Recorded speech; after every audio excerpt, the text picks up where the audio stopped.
Hello बच्चों, कैसे आप लोग। प्रिपरेशन मंत्र चैनल में आप लोग का स्वागत है। आज हम लोग क्लास 12 के सबसे इंपॉर्टेंट टॉपिक कैपेसिटर को स्टार्ट करेंगे। चैप्टर 2 जो था ना, इलेक्ट्रोस्टैटिक पोटेंशियल एंड कैपेसिटेंस, जिसमें हम लोग पोटेंशियल एनर्जी, पोटेंशियल डिफरेंस के बारे में सीखे थे। फिर हम लोग इस अब सीखेंगे इसमें क्या, कैपेसिटर। तब इसमें आएगा आपको इक्विपोटेंशियल सरफेस भी बताएंगे, कैपेसिटर के बारे में। चलिए आज हम लोग टॉपिक स्टार्ट करते हैं। कैपेसिटर क्या होता है, कैपेसिटर का कितना टाइप है, कैपेसिटर का क्या यूज है, कैपेसिटर में एनर्जी कैसे स्टोर कर सकते हैं, ठीक है ना। तो हम लोग चलो आज हम लोग कैपेसिटर को स्टार्ट करते हैं। कैपेसिटर क्या होता है? कैपेसिटर एक कंडक्टर है, ठीक है ना, एक इंस्ट्रूमेंट है। तीन तरह का डिवाइस को आपको पूरे सर्किट डायग्राम में पढ़ना है। एक होता है कैपेसिटर, रजिस्टर और इंडक्टर, जिसमें रजिस्टर के बारे में क्लास 10th में कुछ इंफॉर्मेशन था, ठीक है ना। Register is a device, wire जो करंट के फ्लो को, पोज को क्या करता है, रोकता है। कैपेसिटर क्या होता है? कैपेसिटर एक कंडक्टर है, ठीक है ना। इस कंडक्टर में हम लोग क्या कर सकते हैं, चार्ज को स्टोर कर सकते हैं। जस्ट लाइक मान लो एक बकेट में हम लोग क्या स्टोर करेंगे, पानी। टैंक में क्या स्टोर करेंगे, पानी। अब उस वाटर का लेवल बढ़ेगा तो क्या बढ़ेगा, उसमें पोटेंशियल एनर्जी इंक्रीज करेगा। उसी तरह कैपेसिटर क्या है, सिस्टम ऑफ टू कंडक्टर। किसी भी कैपेसिटर को बनाने के लिए दो कंडक्टर का जरूरत होगा। कैपेसिटर क्या हो गया, दो कंडक्टर का एक ऐसा कॉम्बिनेशन होता है जिसमें हम लोग चार्ज को स्टोर करते हैं और उस स्टोर चार्ज के कारण वहां पर एनर्जी क्रिएट होता है, ठीक है ना, पोटेंशियल डिफरेंस क्रिएट होता है। तो capacitor is a device which is used to store the charge and this store charge is converted into energy. मतलब कैपेसिटर में हम लोग चार्ज को स्टोर करेंगे और चार्ज को स्टोर करने के लिए हम लोग कुछ ना कुछ वर्क करेंगे, ठीक है ना। मान लो अगर किसी ऑब्जेक्ट को हम किसी एक सर्टेन पॉइंट से किसी हाइट पे ले जाते हैं तो क्या होता है, पोटेंशियल एनर्जी स्टोर होता है। उसी तरह चार्ज को ले जाने में कुछ ना कुछ वर्क होता है, ठीक है ना। तो उस वर्क के कारण उसमें क्या होगा, एनर्जी प्रोड्यूस होगा, ठीक है ना। उसी एनर्जी के बारे में हम लोग सीखेंगे। तो कैपेसिटर क्या होता है, कैपेसिटर में दो कंडक्टर होगा, ठीक है ना। कैपेसिटर में कितना कंडक्टर होता है, दो conductor. Capacitor is the combination of two conductor. अब उस दो कंडक्टर में कैसे चार्ज को स्टोर करते हैं, चलिए आज हम लोग सीखते हैं, ठीक है ना। मान लेते हैं आपके पास यहां पर एक कंडक्टर है, ठीक है ना, एक प्लेट है और यहां पर एक दूसरा प्लेट है।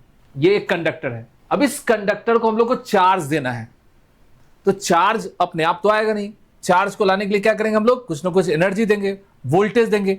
तो इस कंडक्टर को हम लोग किससे जोड़ देते हैं, बैटरी से, ठीक है ना। इससे हम लोग इसको किससे जोड़ दिए, हम लोग बैटरी से, ठीक है ना। आप जैसे इस स्विच को ऑन कीजिएगा, ठीक है ना, ये दोनों कंडक्टर है, इसके बीच में गैपिंग बहुत कम होता है। ये गैप हम बड़ा बनाया फिगर को समझने के लिए। जैसे ही आप स्विच को ऑन करते हैं तो ये याद रखिएगा, ये लोअर पोटेंशियल है नेगेटिव प्लेट है, ये हाई पोटेंशियल पॉजिटिव प्लेट। तो नेगेटिव प्लेट क्या करेगा, इस कंडक्टर में से प्लस चार्ज मतलब पॉजिटिव चार्ज को बाहर निकालेगा, ठीक है ना। इस पॉजिटिव चार्ज को वो कंडक्टर क्या, ये प्लेट क्या करेगा, उसको बाहर निकालेगा, ठीक है ना। और वो चार्ज आपको इस कंडक्टिंग वायर के थ्रू इस दूसरे प्लेट को मिलेगा, ठीक है ना। यहां प्लस आएगा। फिर से देखो, ये जो नेगेटिव प्लेट है, नेगेटिव वोल्टेज है, नेगेटिव वोल्टेज क्या करेगा, इस कंडक्टर, इस कंडक्टिंग सब्सटेंस में से प्रोटॉन को, पॉजिटिव चार्ज को पुल करेगा और उसको पुल करते हुए इस प्लेट को सप्लाई कर देगा। जैसे इसमें से प्लस निकलेगा तो यहां पर क्या जनरेट होगा, माइनस जनरेट होगा। मतलब इसको प्लस चार्ज मिल रहा है, कौन दे रहा है, ये सेल। मतलब ये सेल इस कंडक्टर में से पॉजिटिव को पुल किया और दूसरे कंडक्टर को सप्लाई कर दिया है, ठीक है ना। अब मान लो यहां पर से एक और पॉजिटिव चार्ज निकला, ठीक है ना, एक और पॉजिटिव चार्ज को बाहर निकाला, तो यहां पर क्या होगा, फिर से यहां पॉजिटिव आएगा और यहां क्या होगा, नेगेटिव। लेकिन अब अगर सेकेंड टाइम इस पॉजिटिव चार्ज को यहां लाएंगे तो ये जो पहले वाला जो पॉजिटिव उसको रिपल्सन करेगा, कुछ ना कुछ अपोज करेगा। तो उसी अपोजिंग फोर्स के अगेंस्ट हम लोग क्या करेंगे, काम करेंगे। मतलब यहां पर सेल क्या है, बैटरी का एक्सटर्नल एजेंट है जो चार्ज को एक कंडक्टर से पुल करके दूसरे कंडक्टर को दिया जा रहा है। इनडायरेक्टली कैपेसिटर में हम लोग चार्ज बाहर से नहीं देते हैं, चार्ज को रीअरेंज करते हैं। मतलब एक प्लेट से चार्ज को निकालकर दूसरे प्लेट को सप्लाई किया गया। इसके कंपैरिजन में क्या होगा, फर्स्ट प्लेट पर कौन सा चार्ज जनरेट होगा, पॉजिटिव, और दूसरे पर कौन सा जनरेट हो जाएगा, निगेटिव।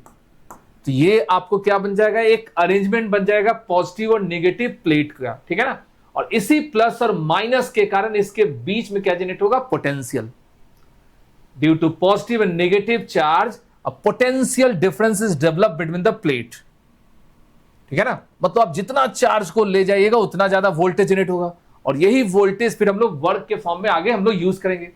लेकिन अब इसमें से कितना चार्ज पुल कर सकते हैं, कितना चार्ज ये स्टोर कर सकता है, वो डिपेंड किस पर करेगा, इसके कैपेसिटेंस, ठीक है ना। कैपेसिटर क्या है, एक कंडक्टर है, और कैपेसिटी क्या हो गया, उसका स्ट्रेंथ, मतलब कितना चार्ज को एक प्लेट से पुल करके दूसरे प्लेट को हम लोग सप्लाई कर सकते हैं, ठीक है ना। वो डिपेंड करेगा इसके बीच के सेपरेशन पर, ठीक है ना, वो डिपेंड करेगा इस प्लेट के एरिया पर।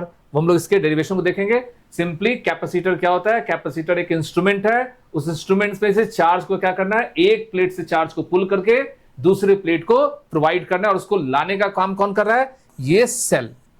Cell is an external agent which required to work, मतलब जो वर्क कर रहा है किस चीज के लिए, चार्ज को लाने का, ठीक है ना। आप अगर देखो तो एक प्लस चार्ज को ला रहे हैं, कोई वर्क नहीं हुआ, दूसरे चार्ज को लाएंगे तो ये पहला चार्ज क्या करेगा, रिपल्सन करेगा, ठीक है ना।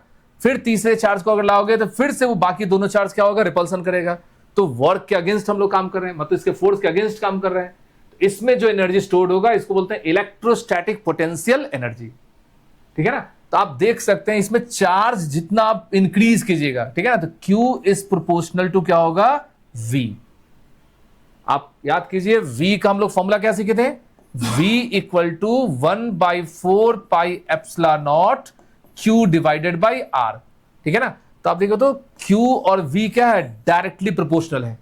मतलब अगर हम लोग Q को इंक्रीज करेंगे तो V भी क्या होगा, इंक्रीज करेगा। किसी भी कंडक्टर में, किसी भी कैपेसिटर, कैपेसिटर बोलो, कंडक्टर बोलो, सभी की होता है।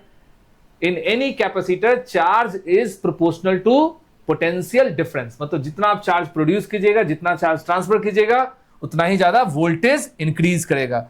ये साइन हटने पर क्या जुटेगा, एक कांस्टेंट, और इस कांस्टेंट का सिंबल क्या होता है, C, ठीक है ना। तो इस टॉपिक का सबसे फर्स्ट फॉर्मूला क्या हो गया, Q equal to C into V। Q यहां पर क्या है, चार्ज है, C यहां पर क्या है, कैपेसिटी, जिसको कैपेसिटेंस बोल सकते हैं, ठीक है ना। कैपेसिटेंस का मतलब इस कंडक्टिंग सब्सटेंस का प्रॉपर्टी, इस कंडक्टिंग सब्सटेंस का स्ट्रेंथ, मतलब कितना चार्ज को स्टोर कर सकता है। Just like capacity of any bucket, मतलब मान लो एक बकेट का कितना कैपेसिटी है वाटर को स्टोर करने का, एक टैंक का कितना कैपेसिटी है पानी को स्टोर करने का, उसी तरह कंडक्टर का कितना कैपेसिटी है चार्ज को स्टोर करने का, इसी को हम लोग बोलते हैं कैपेसिटेंस। क्या बोलेंगे हम लोग इसको, कैपेसिटेंस। मतलब capacitance is the capacity of conductor, ठीक है ना। कैपेसिटेंस क्या है, कैपेसिटर का आपको क्या है, स्ट्रेंथ है चार्ज को स्टोर करने का। जस्ट लाइक आप याद कीजिए क्लास 10th में V equal to I into R, ठीक है ना। ओम्स लॉ में V is the voltage, I is the current, मतलब वोल्टेज बढ़ाएंगे तो क्या होगा, करंट बढ़ेगा, और R क्या है, रेजिस्टेंस है, जिसको कांस्टेंट बोलते हैं। रेजिस्टेंस क्या है, रजिस्टर के लिए एक प्रॉपर्टी है जो करंट के फ्लो को रोकता है, ठीक है ना। उसी तरह यहां पर C क्या है, कैपेसिटेंस है, किसके लिए, कैपेसिटर का, और ये बताएगा उसमें कितना चार्ज स्टोर करेगा। मतलब C तो कांस्टेंट है, मतलब आप V को जितना इंक्रीज कीजिएगा चार्ज उतना ही इंक्रीज होगा। मतलब वोल्टेज जो होगा वो किस पर डिपेंड करेगा, चार्ज पर डिपेंड करेगा। तो पहला फॉर्मूला याद रखिएगा, कैपेसिटर, कंडक्टर में क्या कॉन्सेप्ट होता है, फिर से सुनिए, for any capacitor charge is directly proportional to voltage, that is potential difference. Charge को जितना बढ़ाओगे उतना ज्यादा वोल्टेज इंक्रीज करेगा। और यहां पर कांस्टेंट क्या आया था, C क्या है, कांस्टेंट, जिसको हम लोग बोलेंगे कैपेसिटेंस, ठीक है ना। अब देखो इसका यूनिट, तो C बराबर क्या हो जाएगा, Q डिवाइडेड बाई V, ठीक है ना। जब Q बराबर CV है तो C का मान क्या होगा, Q बाई V। चार्ज का यूनिट क्या होता है, कूलम, V का यूनिट क्या होता है, वोल्ट। तो इसका यूनिट क्या होना चाहिए, SI unit of C is coulomb per volt, और इसी को हम लोग शॉर्ट में क्या बोलते हैं, फैराड। कूलम पर वोल्ट को ही हम लोग क्या बोलेंगे, फैराड। फैराड क्या हो गया, SI यूनिट ऑफ कैपेसिटेंस। तो सबसे पहले फर्स्ट फॉर्मूला कैपेसिटेंस का क्या हो गया, C equal to Q by V। मतलब C तो कांस्टेंट है, C तो हम लोग चेंज कर नहीं सकते, तो जितना ज्यादा हम लोग चार्ज देंगे उतना ज्यादा हम लोग वोल्टेज देंगे, ठीक है ना। इसलिए चार्ज जितना रेट से बढ़ाएगा उसी रेट से क्या होगा, वोल्टेज इंक्रीज करेगा। इसका ग्राफ भी ड्रॉ कर सकते हैं। अगर हम लोग V और Q का अगर ग्राफ ड्रॉ किया जाए तो V बढ़ाने पर Q क्या होगा, इंक्रीज करेगा, मतलब डायरेक्टली प्रोपोर्शनल स्ट्रेट लाइन, क्योंकि C यहां पर क्या है, स्लोप है, कांस्टेंट है ना। और यहां अगर थीटा ले लेंगे तो C इक्वल टू क्या हो गया, tan थीटा, ठीक है ना। यहां से स्लोप से हम लोग क्या फाइंड कर सकते हैं, क्योंकि इक्वेशन किसको फॉलो कर रहा है, y इक्वल टू एक स्ट्रेट लाइन mx को फॉलो कर रहा है। तो कैपेसिटर का सबसे फर्स्ट फॉर्मूला क्या हो गया, Q equal to C into V, ठीक है ना। और सी का यूनिट याद रखिएगा कूलम पर वोल्ट, और इसी को शॉर्ट में क्या बोलते हैं, फैराड। ठीक है, अब हम लोग कैपेसिटर के कुछ टाइप को देखेंगे, जिसमें सबसे फर्स्ट टाइप होता है पैरेलल प्लेट कैपेसिटर। ठीक है ना, पैरेलल प्लेट कैपेसिटर देखो क्या होता है। पैरेलल प्लेट कैपेसिटर में दो प्लेट होता है। ठीक है ना, a parallel plate capacitor consist of two plate having equal area placed parallel to each other. ठीक है ना, यहां पर ये जो दोनों प्लेट है, उस दोनों प्लेट का एरिया क्या होना चाहिए, सेम। ठीक है, दोनों प्लेट का एरिया क्या होगा, सेम, और पैरेलली रख देंगे। मतलब मान लो तो यहां पर दो प्लेट है और इस प्लेट का एरिया मान लेते हैं ए। अब इस दोनों प्लेट को हम लोग क्या जोड़ देंगे, सर्किट से, एक्सटर्नल सेल, बैटरी और ये की, यहां हम लोग जोड़ दिए इसको एक सर्किट से। इस कैपेसिटर को क्या बोलते हैं, पैरेलल प्लेट कैपेसिटर। और सिंपल फिगर में आप दो लाइन से भी ड्रॉ कर सकते हैं। ठीक है ना, प्लेट किसी भी शेप का हो सकता है, रेक्टेंगुलर प्लेट, स्क्वायर प्लेट। ठीक है ना, तो यहां पर दो प्लेट है, पैरेलल, नाम ही रखा गया पैरेलल प्लेट कैपेसिटर। अब parallel plate capacitor consist of two plate having equal area placed parallel to each other. ठीक है ना, one of the plate carries positive charge, मतलब किसी भी एक प्लेट पर कौन सा चार्ज आ गया, प्लस। तो जैसे ही हम लोग इस प्लेट को प्लस देंगे तो दूसरे प्लेट पर कौन सा चार्ज आएगा, माइनस। और ये प्लस कौन दे रहा है, सेल, किससे लेकर, दूसरे प्लेट से। ठीक है ना, तो यहां पर सेकंड प्लेट पर कौन सा चार्ज आ गया, माइनस। तो इस प्लस और माइनस के चार्ज को प्रोड्यूस करने में जो वर्क लगा, ठीक है ना, वही वर्क कन्वर्ट होगा एनर्जी में।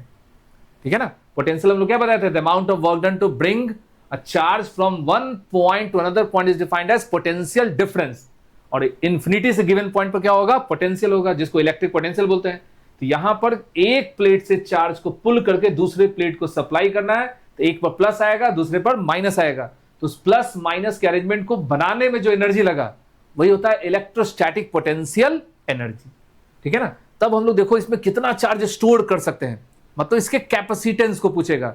मतलब पूछेगा what is the strength of parallel plate capacitor और on which factor capacitance will be depend. मतलब कैपेसिटेंस किस पर डिपेंड करता है, जैसे रजिस्टर किस पर डिपेंड करता है। तो चलो हम लोग यहां देखते हैं कैपेसिटेंस कैसे हम लोग डिपेंड करते हैं। ठीक है, हम लोग को यहां इसके रेंज में क्या निकालना है, कैपेसिटेंस। तो कैपेसिटेंस निकालने के लिए हम लोग को पहले फाइंड करना होगा इलेक्ट्रिक फील्ड। ठीक है ना, चलो हम लोग इलेक्ट्रिक फील्ड निकालते हैं। तो किसी भी पॉइंट पर, मतलब उस दोनों प्लेट के बीच में किसी भी पॉइंट पर हम लोग को इलेक्ट्रिक फील्ड निकालना है, वहां कौन सा चार्ज रखेंगे, प्लस। एट एनी पॉइंट, किसी भी पॉइंट पर अगर आपको फील्ड निकालना है, तो उस फील्ड निकालने के लिए उस पॉइंट पर कौन सा चार्ज रखिएगा, पॉजिटिव चार्ज। तब देखो तो ये प्लस, इस प्लस को क्या करेगा, रिपल्सन। प्लस प्लस में रिपल्सन होता है, इसको हम लोग मान लेते हैं ई। ठीक है ना, या E1। और ये माइनस इस प्लस को क्या करेगा, अट्रैक्शन, इसको हम लोग मान लेते हैं E2। आप देखिए तो दोनों E1 E2 क्या है, एक ही डायरेक्शन में है ना। तो अगर नेट फील्ड अगर देखा जाए तो E का मान क्या हो जाएगा, E1 प्लस E2। देखो हम लोग को निकालना है कैपेसिटेंस। तो कैपेसिटेंस निकालने के लिए सबसे पहले हम लोग क्या फाइंड करेंगे, इलेक्ट्रिक फील्ड दो प्लेट के बीच में, दो प्लेट के बीच में इलेक्ट्रिक फील्ड निकालना है। तो जहां फील्ड निकाले वहां कौन सा चार्ज देखेंगे, पॉजिटिव चार्ज। ये प्लस इस प्लस को क्या करेगा, रिपल्सन, और ये माइनस इस प्लस को क्या करेगा, अट्रैक्शन। ठीक है ना, बहुत आसान है। इलेक्ट्रिक फील्ड हम लोग को इस प्लेट का निकालना है। और देखो सेपरेशन बहुत कम होता है, बार बता रहे हैं, सेपरेशन इज वेरी मिनिमम। और यहां पर माइनस चार्ज है, प्लस और माइनस तो डायरेक्शन बताता है। तो किसी भी सीट का इलेक्ट्रिक फील्ड गॉस लॉ में आप लोग को बताए थे, sigma divided by 2 epsilon not होता है। किसी भी सरफेस का इलेक्ट्रिक फील्ड का formula sigma by 2 epsilon not. तो यहां भी क्या होगा, sigma divided by 2 epsilon not. अगर इसको हम जोड़ दें तो आ जाएगा सिग्मा बाई एप्सिलॉन नॉट। और सिग्मा क्या होता है, सरफेस चार्ज डेंसिटी, मतलब Q by A epsilon not. ये क्या निकल गया, किसी भी दो पैरेलल प्लेट, मतलब दो प्लेट के बीच में इलेक्ट्रिक फील्ड का फॉर्मूला। ठीक है ना, अब हम लोग को E निकल गया। फॉर्मूला हम लोग को देखो फाइंड क्या करना है, C, और C के लिए हमको चाहिए वोल्टेज, और वोल्टेज के लिए इलेक्ट्रिक फील्ड निकाला गया। ठीक है ना, याद कीजिए इलेक्ट्रिक फील्ड का formula KQ by R square होता है, और पोटेंशियल का फॉर्मूला होता है KQ बाई R होता है ना, इलेक्ट्रिक फील्ड पोटेंशियल। तो आप देखो तो दोनों में किसका रिलेशन है, R का। मतलब अगर इलेक्ट्रिक फील्ड में आर से मल्टीप्लाई कर दे, डिस्टेंस से मल्टीप्लाई कर दे, क्या निकल जाएगा? पोटेंशियल। तो हम लोग यहां लिख सकते हैं पोटेंशियल का फॉर्मूला क्या होगा? Electric field into distance. और ये डिस्टेंस क्या है? दोनों प्लेट के बीच का डिस्टेंस। और इस प्लेट का एरिया क्या है? Capital A. फिर से आप यहां फॉर्मूला को देखिए, इलेक्ट्रिक फील्ड और पोटेंशियल में क्या रिलेशन है? आर का रिलेशन। आर का मतलब क्या हो गया? डिस्टेंस हो गया। तो V इक्वल टू क्या होगा? E into D. Value put कर दो। V बराबर इलेक्ट्रिक फील्ड का मान Q by A epsilon not into D. ये निकल गया वोल्टेज, मतलब पैरेलल प्लेट कैपेसिटर के बीच का वोल्टेज। सबसे पहले हम लोग क्या निकाले? Electric field. फिर हम लोग क्या फाइंड किए? Potential difference. अब हम लोग के पास लास्ट कॉन्सेप्ट क्या हो गया? Q बराबर CV। वैल्यू पुट कर दो। C फाइंड करना है Q A epsilon not into D.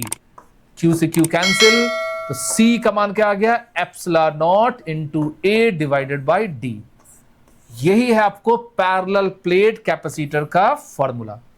तो आप देखो तो एप्सिलॉन नॉट तो कांस्टेंट है, एरिया मतलब अगर कंडक्टिंग सरफेस मतलब कि जितना बड़ा आप कंडक्टर रखो, ठीक है ना, स्पेस अगर बढ़ा दो मतलब उसका एरिया को इंक्रीज कर दो, एरिया इंक्रीज करोगे कैपेसिटेंस इंक्रीज होगा, ठीक है ना, मतलब एरिया बढ़ाइएगा और ज्यादा चार्ज को आप स्टोर कर सकते हैं।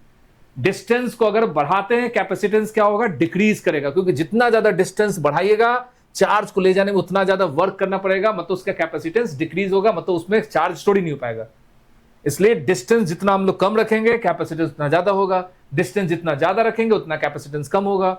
Hence we can say that capacitor is depend upon the shape of the plate, that is area। और दूसरा पॉइंट क्या हो गया? डिस्टेंस मतलब सेपरेशन, कितना दूर डिस्टेंस है उस पर आपको किसी भी कंडक्टिंग सब्सटेंस का कैपेसिटेंस डिपेंड करता है।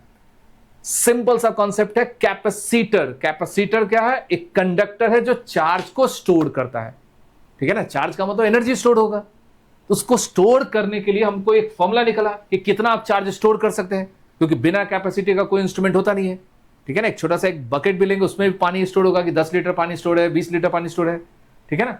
उसी तरह इस कैपेसिटर में चार्ज को स्टोर करने का उसका स्ट्रेंथ क्या है, जिसको स्ट्रेंथ को क्या बोलेंगे? Capacitance epsilon not a divided by D. और एप्सिलॉन नॉट क्या है? दोनों प्लेट के बीच का जो मीडियम है अभी वो वैक्यूम है, उसके मीडियम के कंसंट्रेशन को चेंज कर सकते हैं, ठीक है ना। तो इसी सब चैप्टर में पढ़ेंगे हम लोग डाइलेक्ट्रिक का कॉन्सेप्ट। जैसे उसके मीडियम को चेंज करेंगे कैपेसिटेंस का मान भी चेंज हो जाएगा। तो कैपेसिटर निकालने के लिए सबसे पहला कॉन्सेप्ट इलेक्ट्रिक फील्ड निकालना है, उसके बाद हम लोग को फाइंड करना है पोटेंशियल, और पोटेंशियल फाइंड करने के बाद क्या फाइंड करेंगे? Q बराबर CV से हम लोग C के वैल्यू को फाइंड कर सकते हैं। तो देखो तो कैपेसिटर का ये दूसरा फॉर्मूला हुआ ना, सबसे पहला फॉर्मूला Q बराबर CV, और सेकंड वन इस फॉर्मूला को बोलते हैं पैरेलल प्लेट कैपेसिटर का कैपेसिटेंस, कैपेसिटी का फॉर्मूला है। स्ट्रेंथ मतलब उस कंडक्टर में आप कितना चार्ज स्टोर कर सकते हो, उस चार्ज स्टोरिंग का कैपेसिटी किस किस फैक्टर पर डिपेंड करता है। तो आई होप ये टॉपिक आप लोग अच्छे समझ में आया होगा, क्योंकि इसमें टॉपिक में कुछ नहीं है, एकदम बेसिक कॉन्सेप्ट है। कैपेसिटर का फॉर्मूला याद रखिएगा, फॉर्मूला तो याद रखना है, उसके साथ साथ इस फॉर्मूला को कैसे एक्सप्लेन करते हैं, क्योंकि इसके टॉपिक में बहुत सारा कॉन्सेप्ट है। कैपेसिटर को चार्ज कहीं और से नहीं मिलता, उसी एक कंडक्टर का चार्ज दूसरे कंडक्टर को रीडिस्ट्रीब्यूट किया जाता है। In capacitor the charge will be redistribute with the help of cell, ठीक है ना। तो इस तरह के वीडियो को देखने के लिए चैनल को लाइक कीजिए, सब्सक्राइब कीजिए। Thank you for watching preparation Mantra channel.